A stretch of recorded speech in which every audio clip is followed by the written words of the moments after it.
and SKORNorth.com. After that home run and you touched home plate, I don't know if you heard this, but the fans were chanting MVP, and they did it a couple times today. Did you hear that? I did. What'd you think? It's cool, you know. Obviously, I got to keep doing what I'm doing. But for me, it's whatever we can do to get the team wins and get us to the World Series to get that ring. That's the biggest goal for us.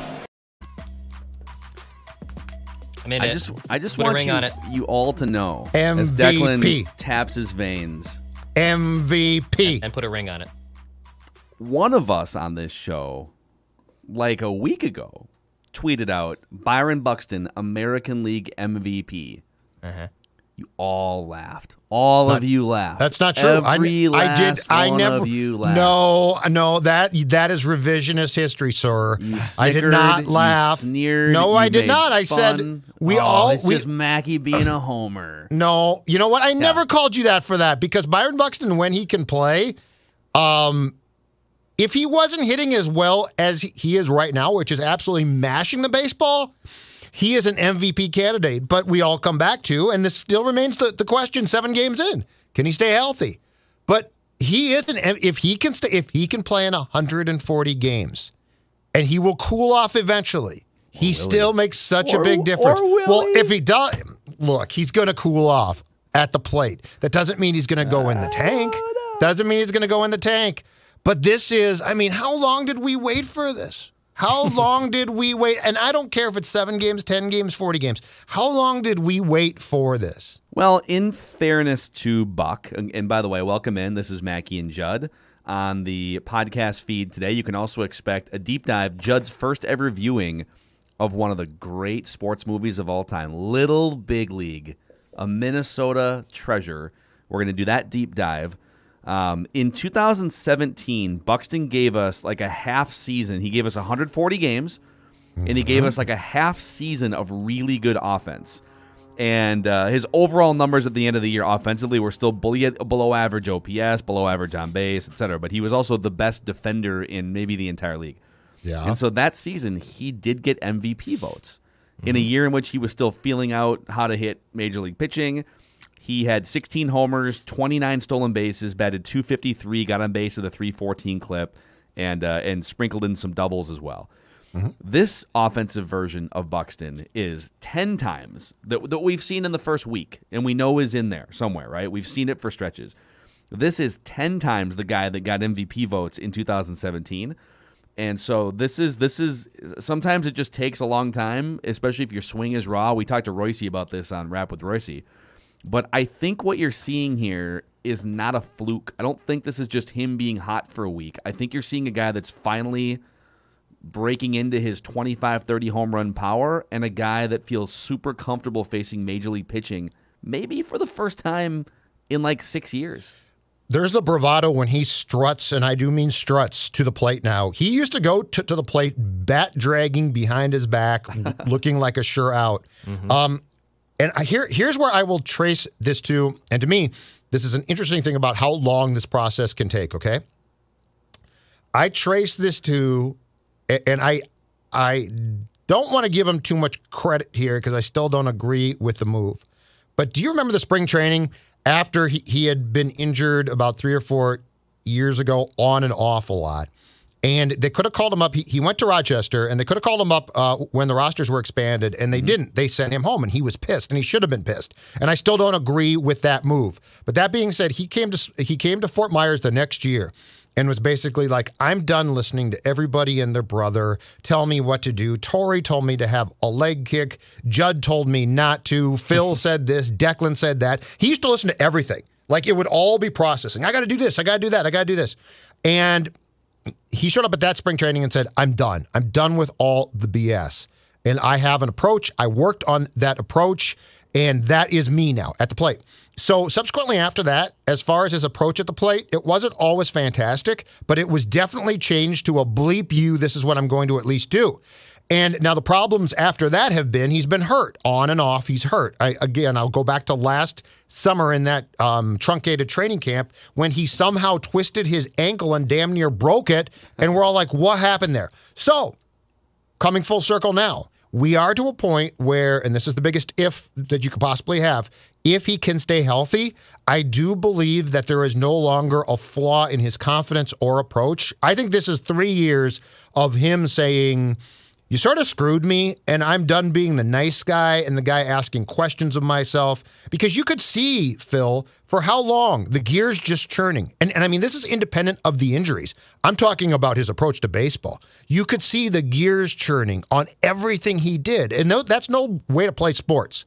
So if this guy can now, for the most part, stay off the IL, I do think we are talking about the product of a player that we have been dreaming about in this town, as far as Byron Buxton goes, for 5 years, 4 years, 5 years, at least, if not more. Yeah. By the way, our Talkin' Twins discussions every single day on Mackie and Judd. Bonus deeper dives on Mondays as well. Our Talkin' Twins discussions presented in part by Dennis Kirk.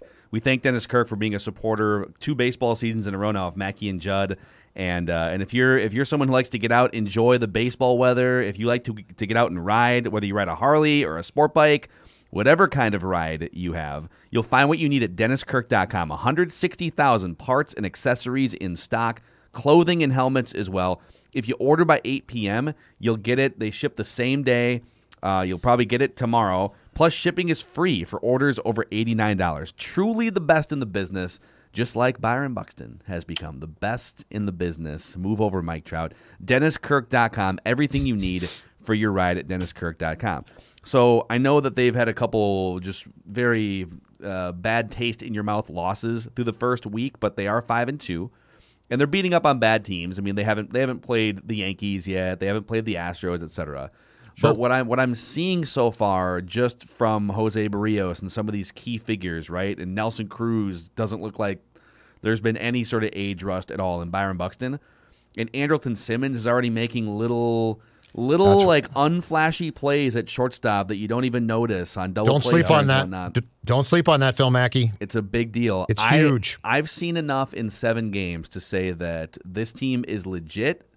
This team has a really, really good chance to win a playoff game for the first time since 2004.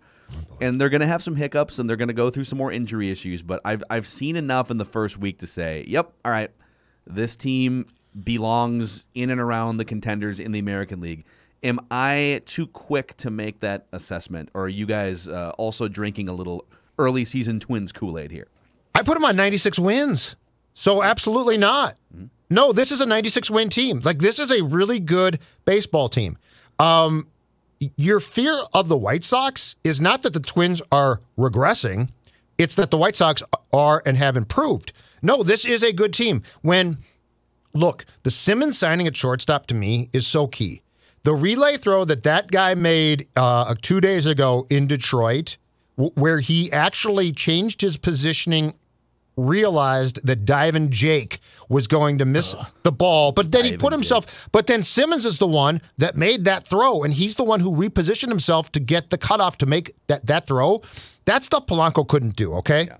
So the Twins right now, as far as the infield goes, without JD playing yet, have a captain there, which they did not have. There was nobody previously, in my opinion, for the last 2 or 3 years, who was the captain of that infield. That guy is now there. The starting staff is stronger than it's been in a long time. Barrios is slotting in perfectly to where he needs to be, and his confidence is high.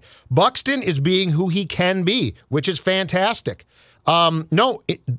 There are players I expect more from, and yes, it's 7 games, so it's a small sample size so far. I get that.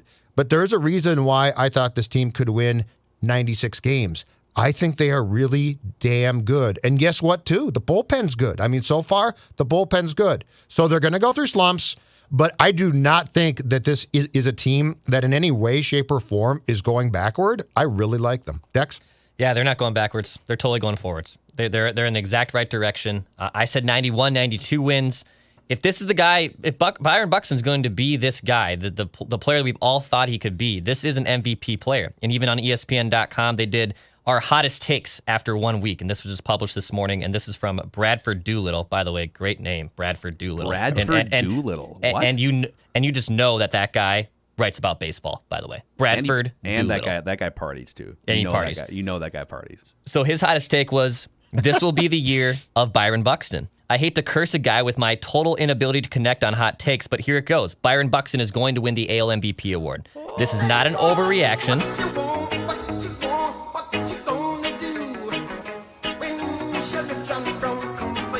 Hot Take Cops is recorded on location with the men and women of sports talk.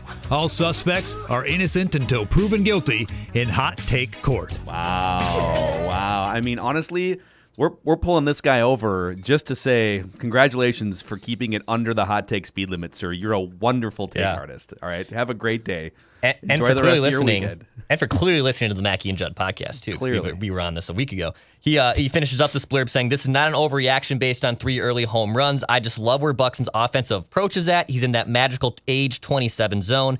And with a modicum, with a newfound patience, he could hit 30 home runs.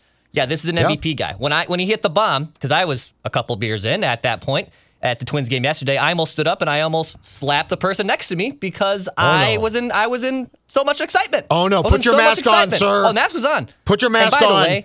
By the way, the mask police at Target Field will come at you if you don't have your mask on. I just want to let you know. It's the simplest thing. Just put it on your face, people. It's not hard. It's not hard. And I get that you're outside, and like a lot of people have been vaccinated. But let's just wrap. The one problem, we're in the 8th inning of this thing. Okay, let's just finish. But seriously. But the one problem, I will say this: going to sporting events is this one. Your ears, back of my ears start to hurt. Oh, I think that's because it gets from cold, the mask. Or? No, from the mask, from the straps. The straps that. You might need to get a different mask. I have to get another mask, buddy. Or some new ears. I don't know. My ears start to hurt. And I got big ears. Oh, well. I got the Dumbo ears, and they flop down. This is a Zolgad problem. This is not a society It's not my problem. I got a big nose and big ears. Yeah. I got the big honker. I don't know. I love you, but I think that's a Zolgad problem. I don't think no, that's it is a Zolgad problem, but I'm just saying. I'm saying that it starts to hurt. But yeah, I'm all in, man. I think this Twins team's good. The White Sox still are coming too, by the way. They're 4-4. Their offense is still humming. Their offense is just as good as I thought it was going to be. But it still looks to be the Twins division. Totally is.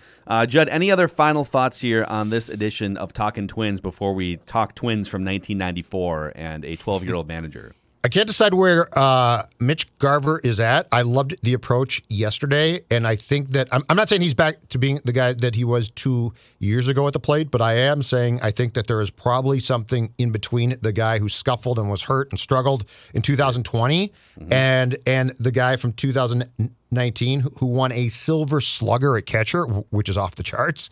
I don't think Garver by any means is a lost cause. And he's still got power. And I'm intrigued by what he can do bouncing back. I'm very intrigued. He looks, comfort is another word. It's hard to tell like if that was just a pop-up fluke year in a year where the ball was juiced or if he's going to have a bounce back. And I would just add to Jose Barrios. Obviously wasn't quite as lights out as he was in his first outing. But I think what I'm looking for with him is missing bats, attacking hitters. Barrios and old school Liriano from like 10 years ago oftentimes suffer from the same ailment as a great, 3-4 pitch pitcher, which is just because someone squares you up or hits a ball to the gap or rips a single off of you or whatever doesn't mean that you have to now I got to like try harder to miss bats. Like you can throw your stuff over the plate as is. You're going to get hit sometimes, but don't let it deviate you from your strategy. And I just want to see him that team keep attacking. Yes. Especially against bad teams. Oh, and my last thing. So the Twins I like them a lot. They're a good team, okay? But if this was a Twins brunch, like let's say it's a Twins brunch, okay? And you're like, what's on? What do you have out for your brunch? And they're like, okay, we got a Simmons and we got a Buxton and a Barrios and a Cruz, and you're like, this sounds so good. More cannibalism. The second time Judd has referenced Do you know what I'm requesting on the shows today? Do you know what I'm requesting? What I really need? I need you to take the garlic off the platter and put a Kirlov on. That's my next thing. Oh, I see. The garlic, the Kyle garlic. It's a Bloody Mary bar, and there's that's fine. There's too much garlic. Make of it what you will, but I don't need the garlic. I mean, he got a single early, and then he doubled, so far, but then he struck out 3 consecutive times, and that's all fine. I don't care either way. He worked his tail off in spring training. I don't care either way. But what I'm telling you, is you are not going to have if I am the guy from the Michelin star system rating your restaurant, you ain't getting 5 stars until you put that damn Kirilloff on the plate. Dude, he's 5 for 12, and he's batting .417, and he's got 2 doubles. And he struck out 3 times yesterday, and I'm telling you that much like Victor Rask, they're coming. They're coming for the Cinderella slipper, and it's going to be midnight for Kyle Garlick before long. Give me the damn Kirilloff. Listen, I understand you guys want Kirilloff. I want Kirilloff too, but I don't think this is a zero-sum. Kyle Garlick is a good player. Kyle Garlick was one of the best AAA players, at least with the bat. Victor Rask has nice 2019. Yeah. So okay, and Dakota Dozier might have one good game on his resume. Dude, Kyle Garlick comes for the slipper. Kyle Garlick has already played better in his sport than Dakota Dozier ever has in his sport. Okay, I'm telling you. Look, you asked me what I wanted. Okay, I hold teams to high standards here. Give me the damn Kirilloff and take the Garlick off the table. You know, speaking of high standards, by the way, Federated Insurance holds a high standard for the work they do with businesses in the state of Minnesota. They've been around for over 100 years. Your company ain't going to last that long and be at the top of the game if you don't have high standards. And so they have high standards for risk management, for protecting your business, and they measure the success of their business based on the success of